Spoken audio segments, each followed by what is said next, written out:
கேள்விகள் வந்து கொண்டே இருக்கிறது.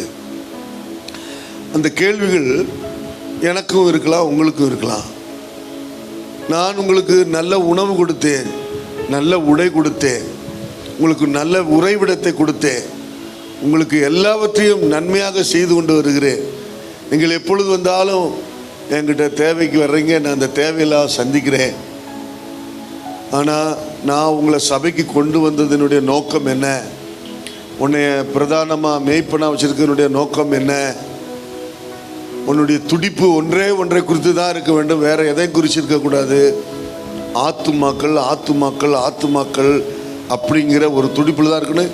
அந்த அழுகை நேரத்தில் என்னோடு ஒருத்தர் சொல்லிக் கொடுப்பது போல நன்றாக உணர்ந்தேன், ஆழமாக நான் உணர்ந்தேன். அருமையானவர்களே, நம்முடைய வேதனைகளையும் நம்முடைய கஷ்டங்களையும் நம்ம நினச்சிக்கிட்டே ஆத்தும ஆதாயத்தை விட்டுறோம் ஒரு பக்கம். இன்னொரு பக்கம் வந்து நமக்கு நிறைய கிடைச்ச உடனே ஐஸ்வர்யத்தின் மயக்கத்துலேயும் நிறைய வருமானம் வர ஆரம்பிச்சுன்னா அதை பார்த்துக்கிட்டே நம்ம ஆத்துமாக்களை ஆதாயமாக நம்ம விட்டுறோம். ஆனால் சபைக்கு தேவன் கொண்டு வந்தது ஆத்தும ஆதாயத்துக்காக கொண்டு வந்தார். ஹல்லேலூயா. இங்கே சில